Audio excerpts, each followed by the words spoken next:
भिंडी क्लासेज में आपका स्वागत है। आज हम 2009 से 2023 तक के संस्कार संबंधित प्रश्नों का अध्ययन करेंगे। आरपीएससी में एक टॉपिक है भारतीय संस्कृति, उनमें से हमें संस्कार पढ़ने पड़ते हैं।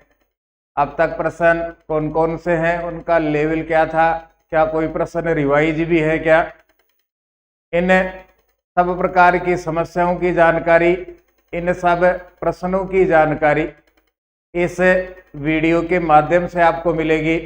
आइए प्रारंभ करते हैं। भारतीय संस्कृति में से भी संस्कार।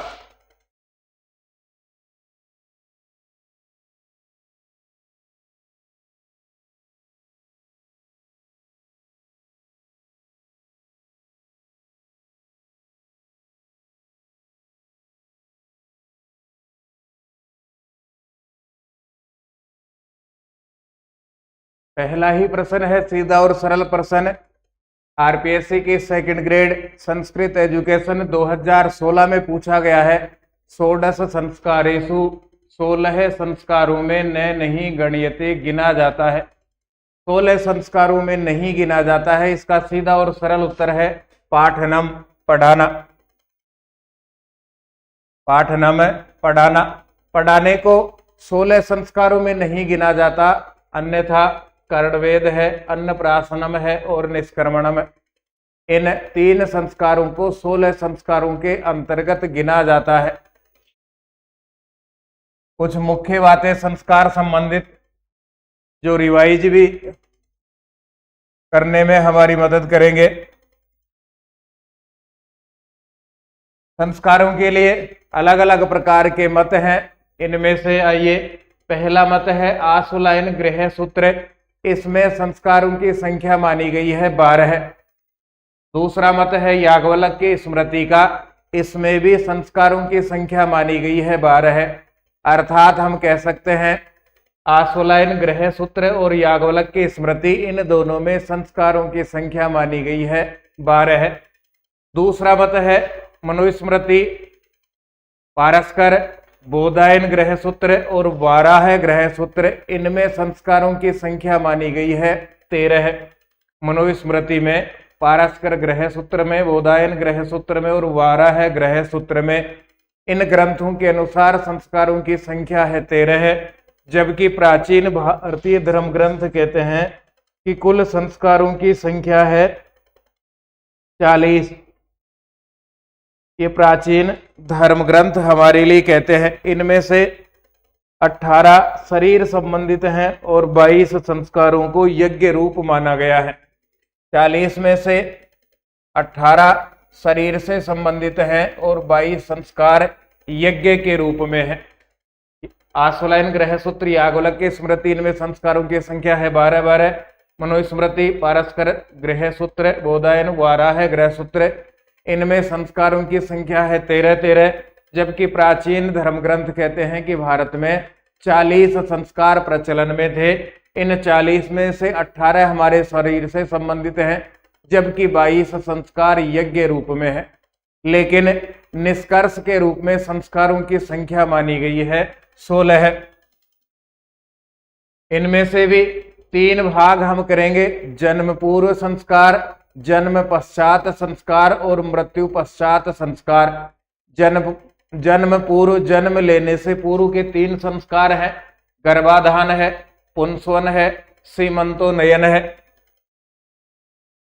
जन्म पश्चात में पहला संस्कार जातकर्म आता है, लेकिन क्रम से संस्कारों में चौथा संस्कार है नामकरण है, निष्कर्मण है, अन्नप्राशन है, चूड़ाकर्म है, कर्णवेद है, विद्यारंभ है, उपनयन है, वेदारंभ है, केशांत है। केशांत का ही अन्य नाम गोदान है, क्योंकि गाय का दान इस समय दिया जाता था। समावर्तन है और विवाह संस्कार। जन्म पश्चात संस्कारों की संख्या हो गई 12। जन्म पूर्व संस्कारों की संख्या हो गई 3 और 12 हो गई 15। और फिर तीसरा प्रकार है संस्कार में से मृत्यु पश्चात संस्कार।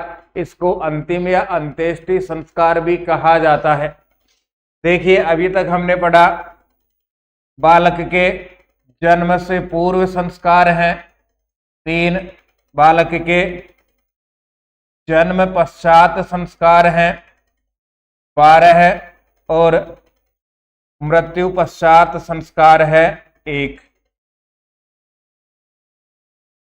इस प्रकार से कुल संस्कारों की संख्या हो गई 16 है। इन्हीं 16 संस्कारों के आधार पर आरपीएससी में प्रश्न पूछे जाते हैं। एक प्रकार हमने देख लिया, अब इनकी कुछ सामान्य विशेषताएं भी हम पढ़ सकते हैं। पहला है गर्भाधान संस्कार।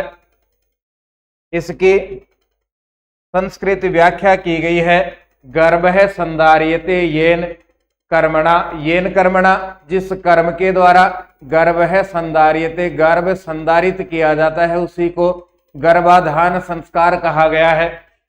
यह मानव का प्रथम संस्कार है। इसी को निषेक संस्कार या चतुर्थी कर्म संस्कार भी कहा जाता है। यह संस्कार मूल रूप से पितृ ऋण से मुक्ति के लिए संपन्न किया जाता है। संतान के ऊपर पिता का ऋण है, उससे मुक्ति के लिए यह संस्कार संपन्न होता है। यह संस्कार चतुर्थी को, अष्टमी को, चतुर्दशी और अमावस्या इन तिथियों को संपन्न नहीं करना चाहिए। चतुर्थी, अष्टमी, चतुर्दशी और अमावस्या, इनको गर्भाधान संस्कार का निषेध कहा गया है। कृष्ण पक्ष हो या शुक्ल पक्ष, दोनों ही तिथियों में चतुर्थी, अष्टमी और चतुर्दशी है। इसके साथ में अमावस्या को इस संस्कार को संपन्न नहीं करना चाहिए। दूसरा संस्कार है गर्भाधान के बाद में पुंसवन संस्कार। पुमान प्रसूयते येन कर्मणा, येन कर्मणा, जिस कर्म के द्वारा पुमान प्रसूयते, संतान उत्पत्ति की कामना की जाती है, उसी को पुंसवन संस्कार कहा गया है। यह संस्कार संतान प्राप्ति हेतु संपन्न किया जाता है। इस संस्कार में स्त्री के दक्षिण दाएं नासिका रंध्र में, नासिका के छिद्र में वट वृक्ष का रस डाला जाता है और सीमंतोन्नयन के साथ भी यह संस्कार हम संपन्न कर सकते हैं। यदि समय पर संपन्न नहीं होता तो इस संस्कार को हम सीमंतोन्नयन संस्कार के साथ संपन्न कर सकते हैं। पुमान प्रसूयते येन कर्मणा, जिससे संतान उत्पत्ति की कामना की जाती है, संतान प्राप्ति हेतु यह संस्कार संपन्न किया जाता है। इसमें स्त्री के दाहिने नासिका के क्षेत्र में वटवृक्ष का रस डाला जाता है। यदि समय पर संपन्न नहीं होता है तो हम इसको सीमंतोन्नयन संस्कार के साथ संपन्न कर सकते हैं।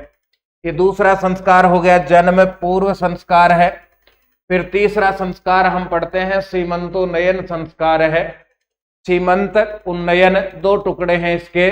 सीमंत उन्नयन, सीमंत केश को उन्नयन, ऊपर की ओर उठाना, ऊंचा उठाना। मुख्य रूप से यह गर्भपात रोकने के लिए संपन्न किया जाता था। मानसिक बल प्रदान करना, सकारात्मक विचार रखना, इसके लिए यह संस्कार संपन्न होता है।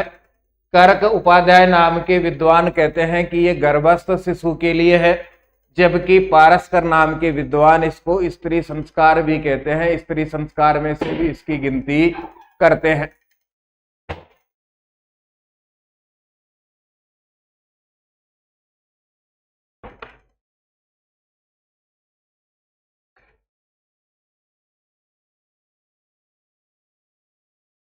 यह संस्कार संपन्न करते हुए यह मंत्र पढ़ा जाता है, येनादिते सीमानम नयाति प्रजापतेर महते सो भगाय, तेना है मत्स्यौ सीमानम नयामि प्रजामस्य जरदष्टिम क्रियोमि, जरदष्टिम कृणोमि। येन, जिससे, अदिते है, अदिति माता के लिए, सीमानम नयाति सीमनोन्नयन संस्कार संपन्न किया गया, प्रजापते भगवान ब्रह्मा के द्वारा, महते सौभागाय, अत्यधिक सौभाग्य के लिए।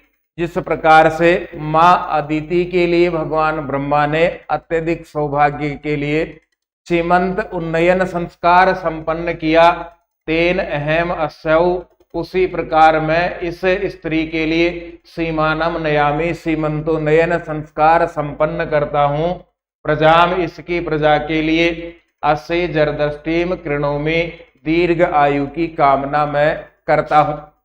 ये सीमंतोन्नयन है।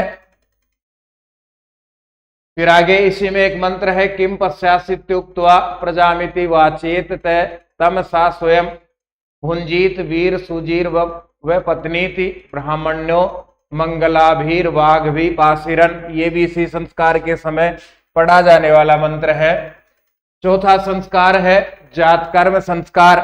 यहां हम ध्यान देंगे, क्रम से नंबर से गिनती करें तो यह चौथा संस्कार है, जबकि जन्म के बाद में यह बालक का प्रथम संस्कार है।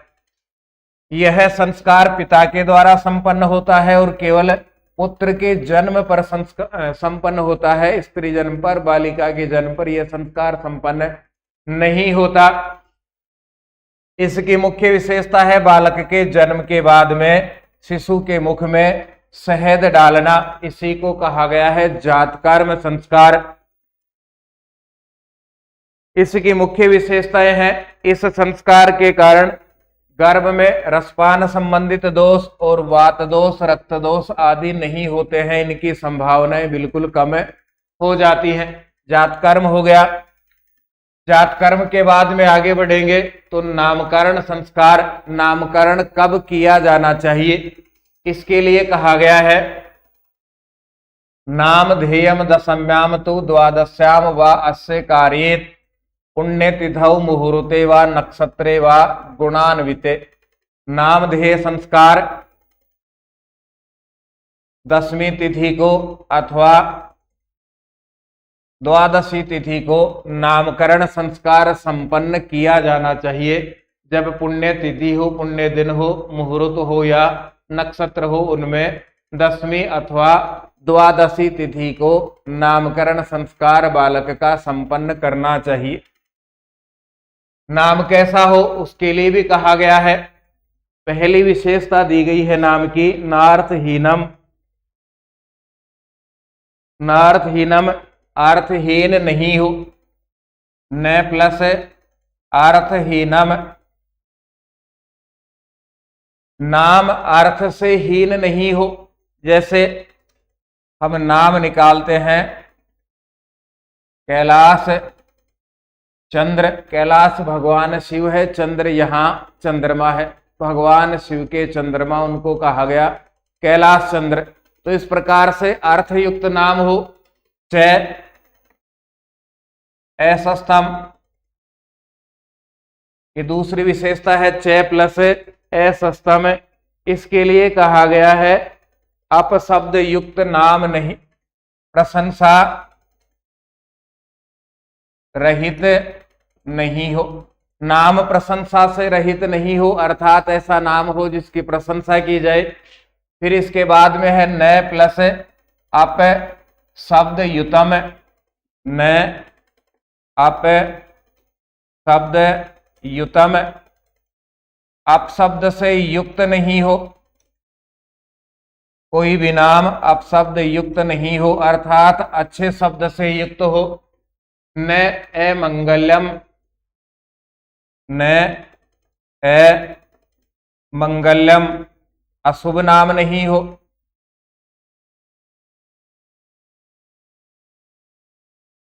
अशुभ नाम नहीं हो। और अंतिम विशेषता है जुगुप्स। इसके लिए कहा गया है घृणा सूचक। जुगुप्स नाम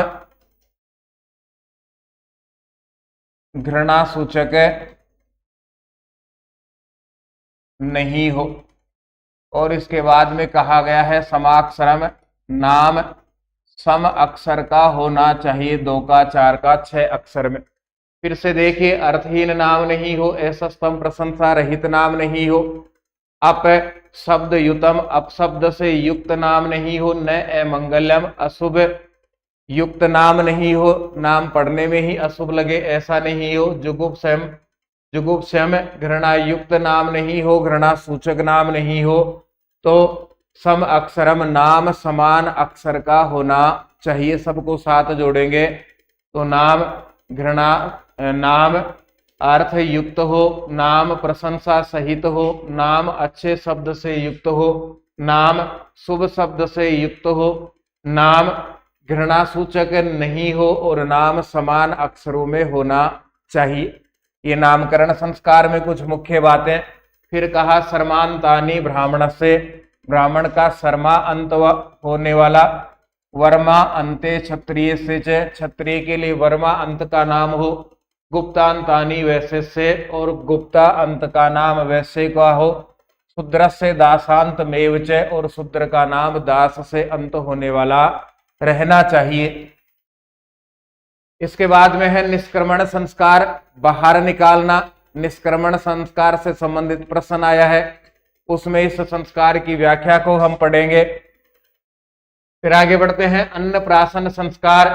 बालक को जब प्रथम बार अन्न खिलाया जाता है तो उसी को कहा गया है अन्नप्राशन संस्कार। उस अन्न में भी घृत हो सकता है, शहद हो सकता है, दूध हो सकता है, खीर हो सकती है, भात हो सकता है। मुख्य रूप से पाराशर गृह सूत्र में कहा गया है कि जन्म से छठे मास में अन्नप्राशन संस्कार संपन्न किया जाना चाहिए।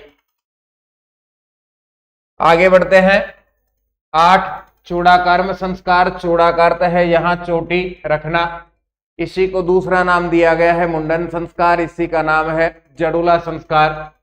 यह संस्कार मुख्य रूप से बल, आयु और तेज प्राप्ति के लिए संपन्न होता है। इसमें बालक के सिर के केस को काट करके शिखा या चोटी छोड़ी जाती है। यह संस्कार तीसरे वर्ष में हो सकता है, 5वें में, 7वें में, 10वें में अथवा 11वें वर्ष में संपन्न किया जा सकता है। 3, 5, 7, 10 और 11वें वर्ष में भी कौन कौन सी तिथियों को, कौन से पक्ष को संपन्न होना चाहिए? तो भगवान सूर्य उत्तरायण में हो, शुक्ल पक्ष हो उसमें द्वितीया को, तृतीया तिथि को, पंचमी को, सप्तमी को, दशमी को, एकादशी को अथवा त्रयोदशी तिथि को चूड़ाकर्म, मुंडन अथवा जड़ूला संस्कार संपन्न किया जा सकता है। फिर आगे है कर्ण वेद। कर्ण यानी कान, वेद यानी वेदना, कान में छिद्र निकालना, कान को बींदना, इसी को कहा गया है कर्णवेद संस्कार। मुख्य रूप से रोग और आंत वृद्धि में बचाव के लिए यह संस्कार संपन्न किया जाता है। कान को बींदने का भी क्रम निश्चित है। सबसे पहले दाहिने कान में छिद्र होगा, उसके बाद में बाएं कान में छिद्र होगा। कान के अंदर नहीं करना, कान के नीचे की ओर करना है। गर्ग नाम के विद्वान है। ये विद्वान कहते हैं कि जन्म से 6, 7, 8 या 12वें महीने में कर्णवेद संस्कार संपन्न हो सकता है, जबकि महर्षि कात्यायन ने कहा है कि तीसरे अथवा 5वें वर्ष में यह संस्कार संपन्न होना चाहिए। दोनों विद्वानों की अलग अलग राय है। महर्षि गर्ग ने कहा है 6ठे, 7वें, 8वें अथवा 12वें वर्ष में यह संस्कार संपन्न होना चाहिए, जबकि महर्षि कात्यायन कहते हैं कि तीसरे अथवा 5वें वर्ष में यह संस्कार संपन्न होना चाहिए। फिर आगे बढ़ेंगे तो संस्कार की संख्या आ गई 10। विद्यारंभ 2 टुकड़े कीजिए, विद्या प्लस आरंभ। ऐसा संस्कार जिससे विद्या का आरंभ होता है उसको विद्यारंभ संस्कार कहते हैं। यह जन्म से 8वें वर्ष संपन्न किया जाता है। एक और मुख्य विशेषता है, यह संस्कार घर में ही संपन्न किया जाता है, गुरुकुल में यह संस्कार संपन्न नहीं होता है। इसी को अक्षर लिखना बालक प्रारंभ करता है, उसका अभ्यास कराया जाता है, तो अक्षर लेखन अभ्यास संस्कार या अक्षर आरंभ संस्कार भी विद्यारंभ संस्कार को कहा जाता है। जन्म पश्चात संस्कार में फिर हम पढ़ेंगे उपनयन संस्कार, गुरु के समीप ले जाना, इसी को उपनयन कहा गया है। इससे प्रश्न आ गया है, वहां इसकी विस्तार से व्याख्या हम देखेंगे। फिर आगे बढ़ते हैं वेदारंभ संस्कार। 2 टुकड़े हैं, वेद प्लस आरंभ। गुरुकुल में पहला संस्कार है उपनयन, दूसरा संस्कार है वेद आरंभ करना। बालक जब स्वयं की शाखा का वेद आरंभ करता है उस संस्कार को कहा गया है वेदारंभ संस्कार। इसके द्वारा वेद अध्ययन आरंभ होता है। दोनों में अंतर है। उपनयन गुरु के समीप ले जाता है। वेदारंभ संस्कार अपनी शाखा के वेद को प्रारंभ करने का संस्कार है। इसमें भी एक क्रम निश्चित है। ब्रह्मचारी अब गुरुकुल में आ गया तो बालक ब्रह्मचारी हो गया। ब्रह्मचारी सबसे पहले स्वयं की शाखा का अध्ययन करेगा, उसके बाद में जैसे जैसे समय बचेगा तो वह अन्य शाखाओं का भी अध्ययन करता है। ये इसका मुख्य क्रम है। यह उपनयन संस्कार के 1 वर्ष के भीतर संपन्न होना चाहिए। 1 वर्ष हो गया उपनयन को, उसके अंदर अंदर यह संस्कार संपन्न होना चाहिए। अर्थात गुरुकुल में प्रवेश के 1 वर्ष के अंदर ब्रह्मचारी अपने वेद की शाखा का अध्ययन प्रारंभ करे। ये ब्रह्मचारी से अपेक्षा की गई है। इसके बाद में है केशांत या फिर गोदान संस्कार। 2 टुकड़े हैं इसके, केश प्लस अंत। केश की समाप्ति, सिर के केश जब काटे गए उस संस्कार को जड़ुला मुंडन संस्कार कहा गया। अभी हमने पढ़ा था, घर पे यह संपन्न किया जाता है। इसी का अन्य नाम है चूड़ाकर्म। सिर के केस काट करके जब चोटी रखी गई, इस संस्कार को कहा गया चूड़ाकर्म संस्कार। जबकि दाढ़ी के बाल जब काटे जाएंगे उस संस्कार को कहा गया है केशांत केशांत संस्कार। दाढ़ी के बालों को काटना केशांत संस्कार है। इस समय जब बाल काटे जाते थे तो गौमाता का दान दिया जाता था, इसलिए इसी का अन्य नाम है गोदान संस्कार। इसके लिए केशांत के लिए एक आयु निश्चित की गई है।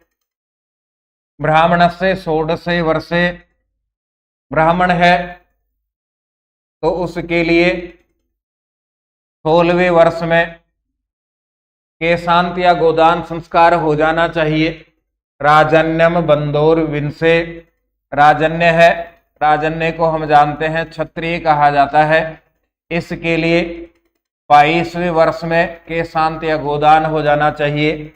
और वैश्य है तो वैश्य का 24वें वर्ष में केशांत या गोदान संस्कार संपन्न हो जाना चाहिए।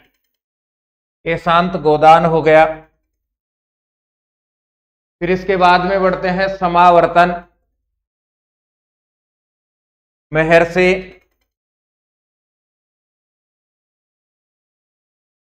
कालिदास ने रघुकोत्स संवाद में समावर्तन संस्कार का उल्लेख किया है।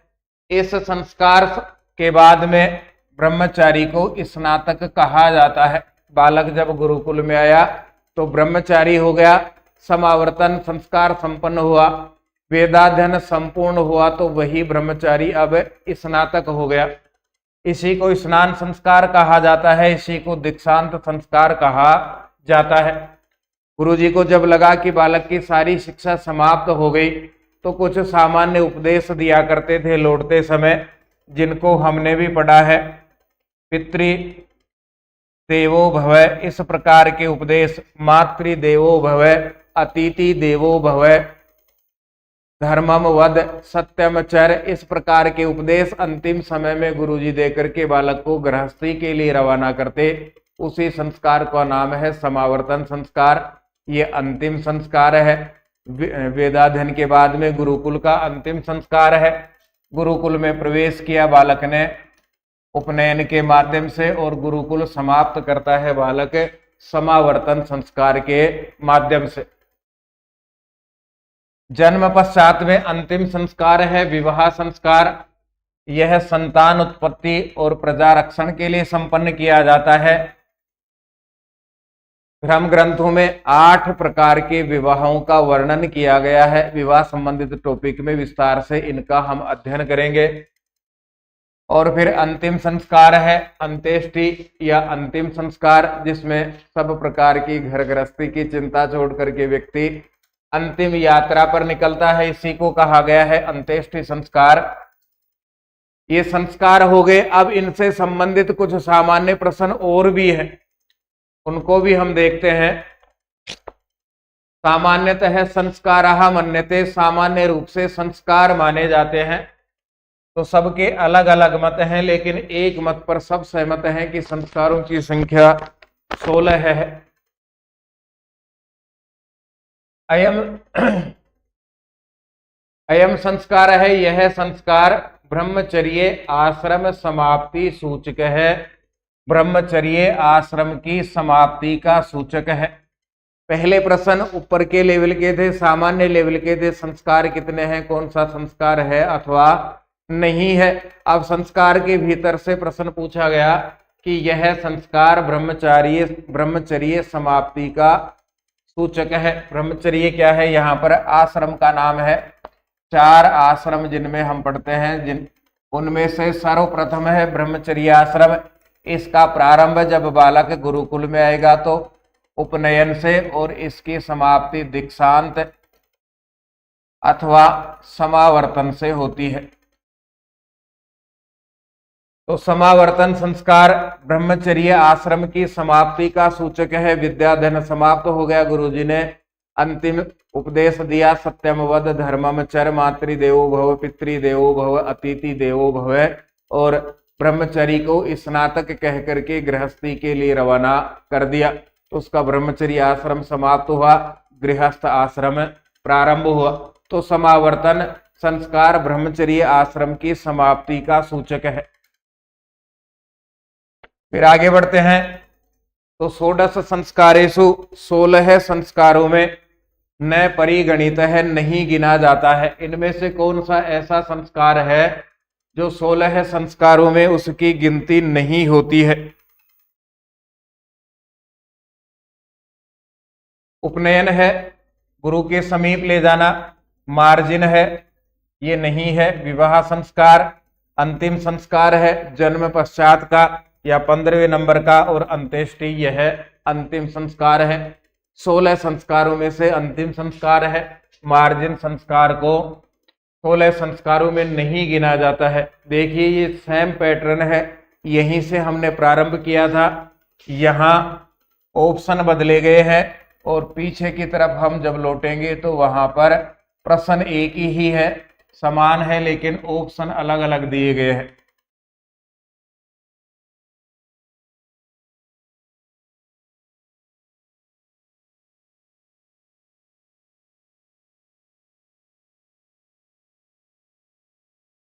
षोडश संस्कारेषु, 16 संस्कारों में, ये 2016 में था और वो 2015 में था। षोडश संस्कारेषु, 16 संस्कारों में न गणयते, नहीं गिना जाता है। पाठ,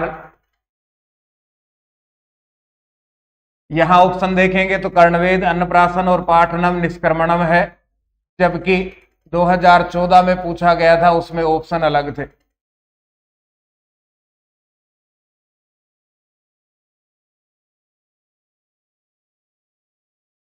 ये रहा, सेम प्रश्न है। षोडश संस्कारेषु न परिगणित है। प्रश्न दोनों में एक है, जो 14 में पूछा गया वही प्रश्न 16 में पूछा गया, दोनों में अंतर ऑप्शन का है। इस पुस्तक को पढ़ने का यही फायदा आप सबको मिलेगा। जो प्रश्न आ गए हैं, जो प्रश्न समान है, उनको देख करके हम अंदाज लगा सकेंगे कि किस प्रकार के प्रश्न भविष्य में होंगे, या ऐसे प्रश्न अब तक आ चुके हैं। फिर आगे बढ़ते हैं। संतति सिद्ध्यर्थम, संतति सिद्ध्यर्थम, संतान उत्पन्न करने के लिए क्रियमाण है, किया जाने वाला संस्कार विशेष है। कहे संस्कार विशेष कौन सा है? संतान उत्पत्ति के लिए किया जाने वाला संस्कार विशेष कौन सा है? तो इसमें हम कहेंगे विवाह संस्कार। विवाह होगा तो संतान उत्पन्न होगी। सीमंतोनयन उसके बाद में है। जन्म पूर्व है गर्भाधान, जन्म पूर्व है पुंसवन, ये भी जन्म पूर्व संस्कार है। सीधा और सरल प्रश्न संस्कृत एजुकेशन में पूछा गया है। इसके बाद हम बढ़ते हैं आगे। निष्क्रमण संस्कार से काल है, निष्क्रमण संस्कार का काल है। निष्क्रमण बाहर निकालना, घर से बाहर निकालना, धक्का मार के बाहर निकालना नहीं है, भगवान सूर्य नारायण के दर्शन के लिए घर से बाहर लाना, इसी को कहा गया है निष्क्रमण। 2016 में पूछा गया, चतुर्थे माह से चौथे महीने में षष्ठे माह से छठे महीने में, द्वितीय माह से दूसरे महीने में, अष्टवें माह से आठवें महीने में, सब बालक के जन्म से महीनों की गिनती है। तो आइए इसमें हम देखते हैं। इसका अर्थ है बाहर निकालना। निकालने को हटा करके हम कहेंगे बाहर लाना, घर से बाहर लाना। जन्म से चौथे अथवा अन्नप्राशन के समय यह संस्कार संपन्न होता है। या तो जन्म के चौथे माह में बालक को भगवान सूर्य नारायण के दर्शन कराने चाहिए, या अन्नप्राशन संस्कार के समय भी यह संस्कार संपन्न किया जा सकता है।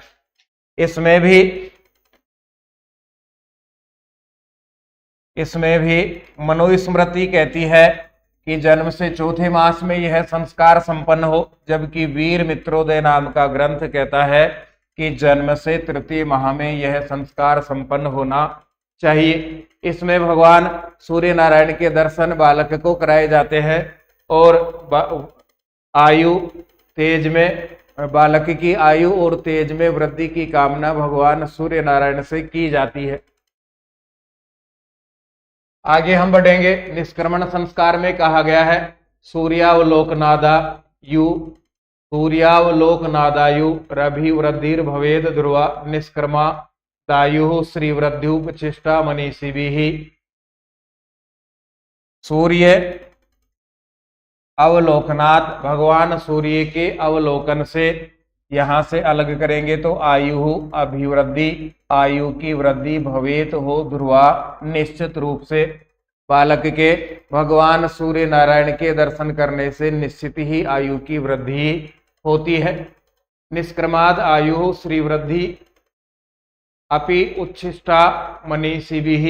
निष्क्रमण संस्कार से आयु और श्री शोभा में, सुंदरता में निश्चित रूप से वृद्धि होती है, ऐसा मनीषी भी विद्वानों के द्वारा कहा गया है।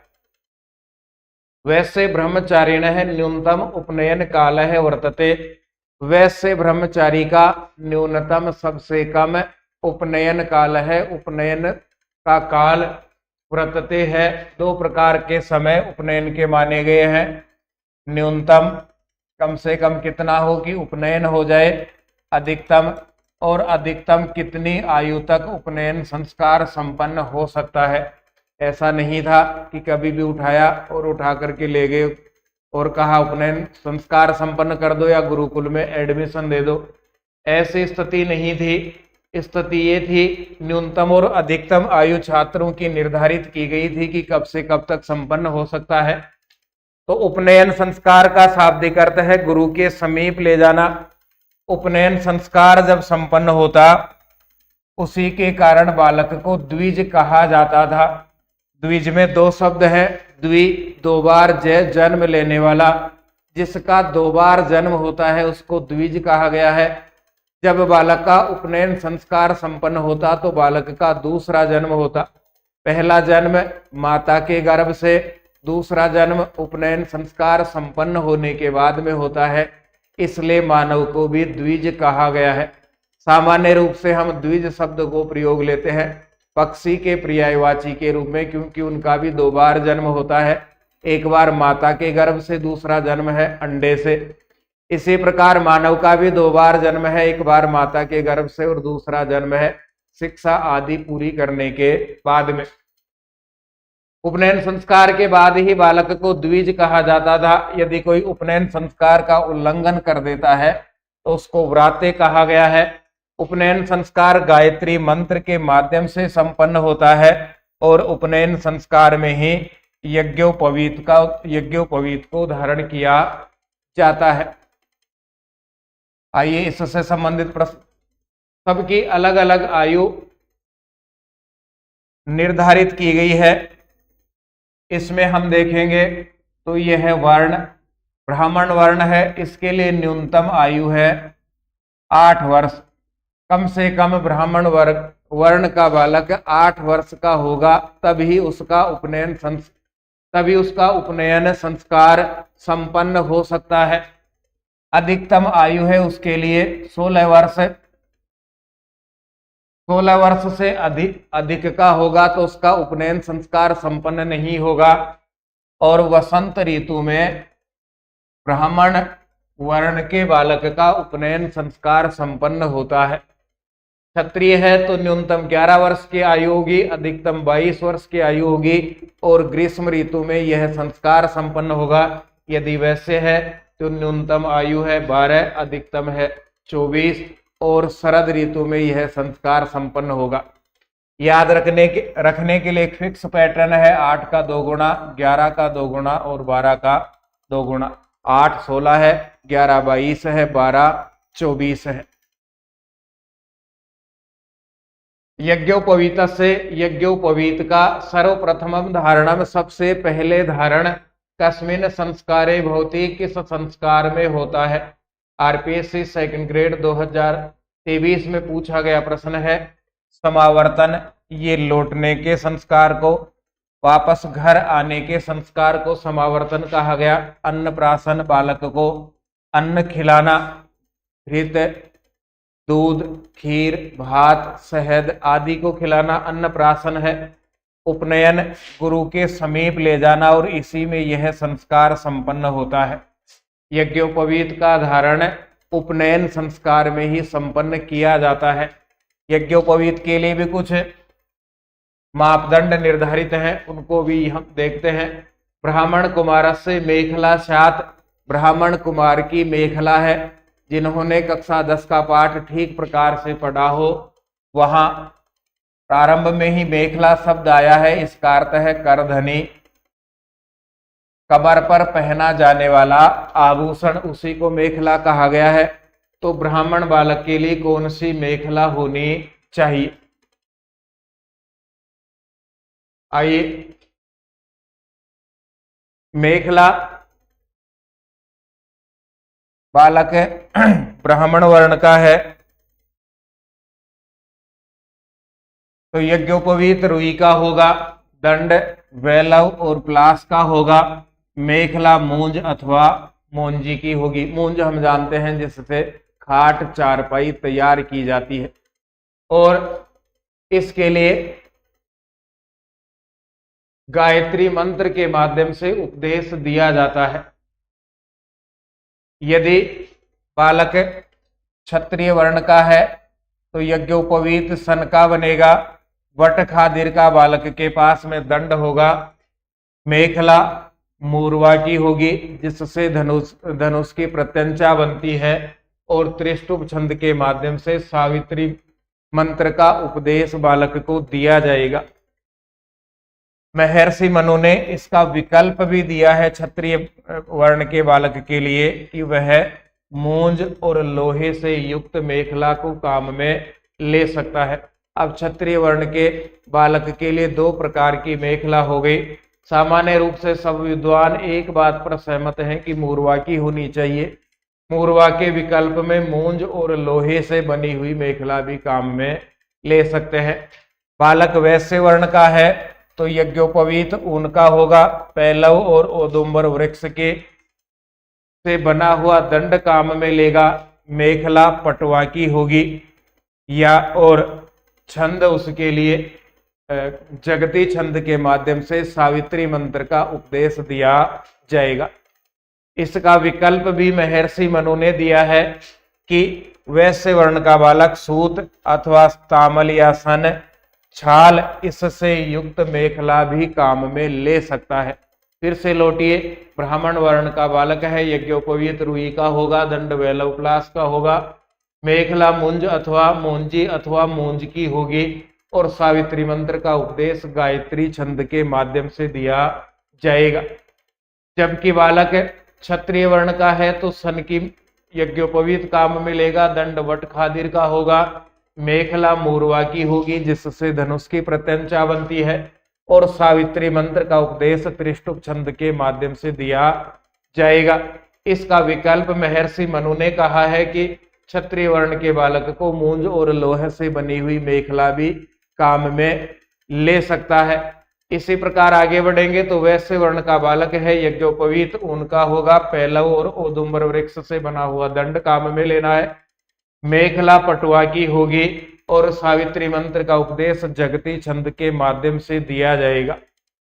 यदि बालक वैश्य वर्ण का है तो उसका विकल्प भी दिया गया है, सूत की काम में ले लो। महर्षि मनु कहते हैं सूत नहीं है तो तामल या सन से बनी हुई मेखला काम में ले लो, ये दोनों विकल्प नहीं है तो छाल से बनी हुई मेखला भी आप काम में ले सकते हैं। इन सब बातों का उल्लेख आशुलायन ग्रह सूत्र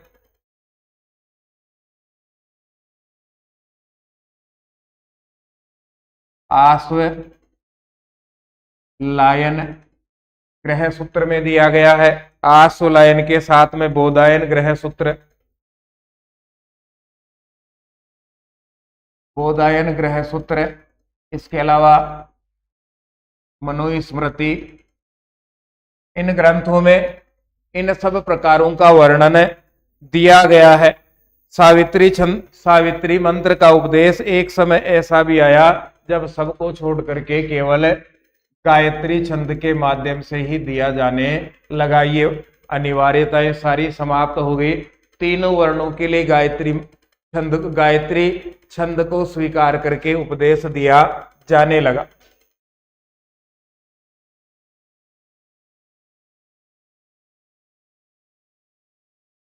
आप भी पढ़ते समय इस प्रकार की सारणी बना करके पढ़ेंगे तो वो सारा एक जगह होगा तो याद भी होगा और सब में अंतर भी समझ में आएगा। अलग अलग पढ़ने से याद तो हो सकता है लेकिन अंतर समझ में नहीं आता और परीक्षा में जाकर के फिर कंफ्यूजन की स्थिति खड़ी हो जाती है कि ये है अथवा ये है।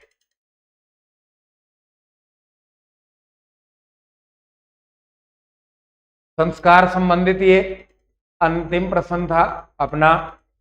आप भी इन सब को बिना कोचिंग की सहायता से पढ़ना चाहें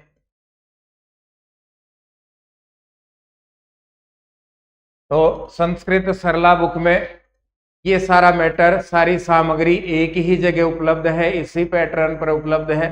पहले प्रश्न है और प्रश्न के नीचे उसकी विस्तार से प्रमाणिक ग्रंथों के द्वारा व्याख्या दी गई है। यह द्वितीय श्रेणी भर्ती परीक्षा में जब पुस्तक को काम में लिया गया तो 150 में से 107 प्रश्न थे। संस्कृत विभाग की परीक्षा को काम में लिया तो 150 में से 118 प्रश्न बिल्कुल डिट्टो मिले, व्याख्या से मिले।